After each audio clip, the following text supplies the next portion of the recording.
Hello friend, myself Rahul Kumar Sen. Now today we are going to solve another numerical problem of transportation, right? So this problem is unbalanced transportation problem, right? So problem is given. So solve the following problem for basic feasible solution using least cost method, right? So हमें least cost method के through ये problem को solve करना है. किसके लिए?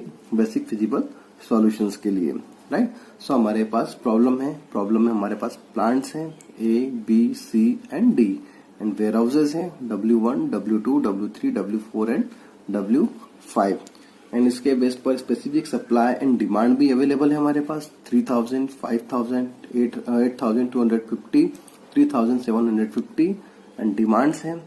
तो demands कितनी है? 3500, 4000, 2500, 1500 एंड 4000, राइट? सो पहले तो हमें ये देखना है कि हमारे जो मैट्रिक्स है उसका ऑर्डर क्या है. मैट्रिक्स का ऑर्डर कितना है? Number of rose 1, 2, 3 and 4. यहाँ पर रोज कितनी है? 4 एंड कॉलम्स हैं 1, 2, 3, 4, 5. तो 4 क्रॉस 5 की मैट्रिक्स है, ठीक है. अब हो सकता है कि एक स्पेशल केस हो ट्रांसपोर्टेशन प्रॉब्लम में. सबसे पहले अगर हमें प्रॉब्लम को सॉल्व करना है लीस्ट कॉस्ट मेथड से, तो पहले हमें सप्लाई और डिमांड दोनों को चेक करना पड़ेगा कि इज इट इक्वल और not. So we are calculating here 3000, 5000, 8250 and 3750. So total calculations कितना होगा यहाँ पे? 20000. अब हम चेक करते हैं कि डिमांड के लिए कैलकुलेशन सही है. 3500, 4000, 2500, 1500 और 4000. अब हम यहाँ पे चेक करते हैं. तो चेक करने के बाद हम देखते हैं कि इसमें जो डिमांड्स की जो वैल्यू है, सप्लाई की वैल्यू कितनी थी? 20000 और जो डिमांड्स की वैल्यू है 15500 आती है, ठीक है. सो इसमें 4500 वैल्यू जो डिमांड की है वो लेस होती है. मीन्स सप्लाई और डिमांड क्या होता है? बराबर नहीं हो रहा है, ठीक है. तो सप्लाई और डिमांड दोनों की वैल्यू क्या है? इक्वल नहीं है. मतलब ये जो प्रॉब्लम है ये अनबैलेंस प्रॉब्लम है, ठीक है. सो अनबैलेंस प्रॉब्लम है तो इसको हमें क्या करना पड़ेगा? बैलेंस करना पड़ेगा. अब सबसे बड़ी चीज कि हमें कौन सी जगह पर बैलेंस करना पड़ेगा. तो बैलेंस करने के लिए या तो हम डमी रो यूज करते हैं या डमी कॉलम यूज करते हैं. अगर हमें सप्लाई में शॉर्टेज होती है तो हम डमी 0 ऐड करते हैं. अगर हमें कॉलम में शॉर्टेज हो रही है तो डमी कॉलम यूज करेंगे, ठीक है. सो हम प्रॉब्लम को आगे करते हैं. ओके, सो अब ये हमने मैट्रिक्स को फिर से लिखा. अब देखिए यहाँ पर हमने डमी कॉलम ऐड किया क्योंकि हमें डिमांड्स पर शॉर्टेज पड़ रही थी, ठीक है. अब हमारा जो कैलकुलेशन होगा वो कंप्लीट होगा. सप्लाई और demand both are equal, right. अब हम लीस्ट कॉस्ट मेथड अप्लाई करेंगे. तो लीस्ट कॉस्ट मेथड अप्लाई करेंगे तो आप लीस्ट कॉस्ट मेथड में आपको पता है कि पूरी ट्रांसपोर्टेशन मैट्रिक्स में हमें वो एलिमेंट सिलेक्ट करना है जहां पर उसकी वैल्यू क्या हो? लिस्ट हो. अब आप देख रहे हो कि पूरी ट्रांसपोर्टेशन मैट्रिक्स में हमारे पास लिस्ट वैल्यू कितनी है? 0 है, ठीक है. अब प्रश्न ये है कि 0 तो 1, 2, 3, 4 वैल्यूज हैं. तो अब कौन सी वैल्यू को हम सिलेक्ट करें मिनिमम के लिए? तो हमारा कंसेप्ट तो एक ही कहता है कि top to bottom and left to right, right. So top to bottom, left to right. So आप देख रहे हैं यहां पर लिस्ट वैल्यू क्या है? टॉप पर 0, ठीक है. अब 0 के सामने सप्लाई कितनी है हमारे पास? 3000 और यहाँ पर डिमांड्स कितनी है? वो है 4500. तो आप जानते हैं कि लिस्ट वैल्यू कौन सी है? 3000, ठीक है. तो हमने 3000 को यहाँ पर असाइन कर दिया, ठीक है. हमने 0 क्यों लिया? क्योंकि टॉप पर है, पहले प्रायोरिटी हमने इसको दी, ठीक है.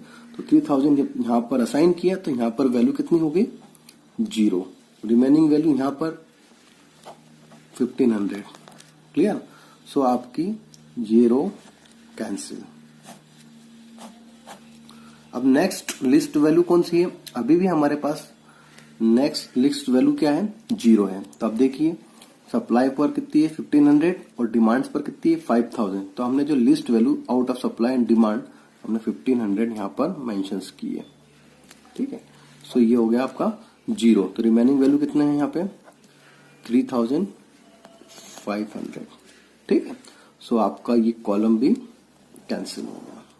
ठीक है, अब उसके बाद नेक्स्ट इस ट्रांसपोर्टेशन मैट्रिक्स में हमारी नेक्स्ट लिस्ट वैल्यू कौन सी होगी? तो अभी तो हमें यहाँ पर 8 दिख रहा है।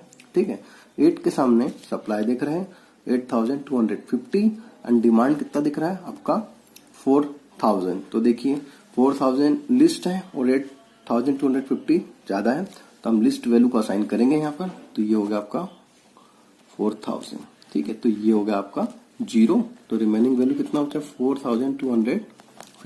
तो ये भी आपका क्या हो गया, कैंसिल हो गया। ठीक है, अब उसके बाद नेक्स्ट वैल्यू कौन सी है आपके पास लिस्ट में? I think 12 is a list value. तो देखिए 12 के सामने सप्लाई में कितना है 3500, इन डिमांड में कितना है 3500। तो दोनों वैल्यू फुलफिल हो रही है यहाँ पे। तो 3500 असाइन किया, तो ये हो गया 0 और ये हो गया 0। सो आप इस रो को भी कैंसिल करोगे और इस कॉलम को भी कैंसिल करोगे। अब हमारे पास लिस्ट वैल्यू नेक्स्ट कौन सी है? देखिए अब यहाँ पर 28, 24, 20, 40, 16, 36। तो 16 के सामने आप देख रहे हैं कि सप्लाई कितना है 3750 एंड डिमांड कितना है 1500। तो out of supply and demand, so demand is less and supply is more, right. So हम क्या करेंगे, यहाँ पर 1500 को 100 को असाइन कर देंगे। तो ये वैल्यू हो गई 0 और रिमेनिंग वैल्यू यहाँ पर बच जाएगी आपकी 2250, राइट। सो 2250, राइट। सो ये कॉलम भी क्या हो जाएगा, कैंसिल हो जाएगा। अब नेक्स्ट लिस्ट वैल्यू कौन सी है आपके पास? इस पूरी मैट्रिक्स में हम देख रहे हैं कि 20 is a list value, right. So देखिए 4000 and 4250, so list value is 4000। So ये 0 और ये हो गया आपका 250। सो ये कॉलम भी क्या होगा, कैंसिल हो जाएगा। अब उसके बाद हमारे पास यहाँ पर 2 लिस्ट वैल्यू है 28 और 40, राइट। सो 28 के सामने आप देखते हो तो ये वैल्यू है आपके पास 250, ठीक है। सो 250 एंड 2500, तो 250 लिस्ट, तो 250 को हमने यहाँ पे असाइन किया।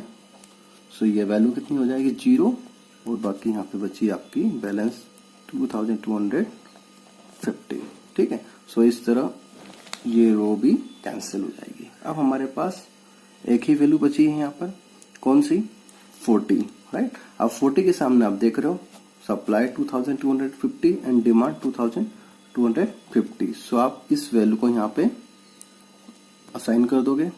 सो देखिए ये भी 0 और ये भी 0, तो इसके साथ ये भी बैलेंस हो गया और ये भी बैलेंस हो गया, क्लियर। सो आपकी सारी वैल्यू असाइन हो गई, ठीक है।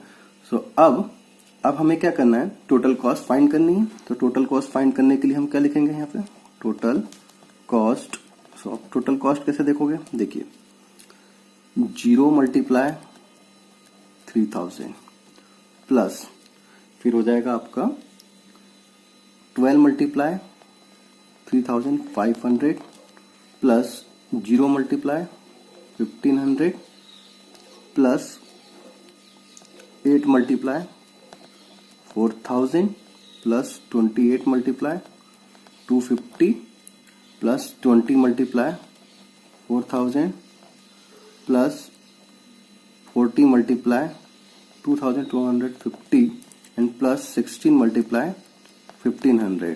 सो आप कैलकुलेट करते हो तो आपकी जो टोटल कॉस्ट है वो हो जाएगी 2,75,000, 2,75,000, ठीक है। सो ये हो गया आपका क्लियर कंप्लीट सॉल्यूशन और ट्रांसपोर्टेशन प्रॉब्लम। सो हमने अनबैलेंस ट्रांसपोर्टेशन प्रॉब्लम को भी कंप्लीट कर लिया, ठीक है।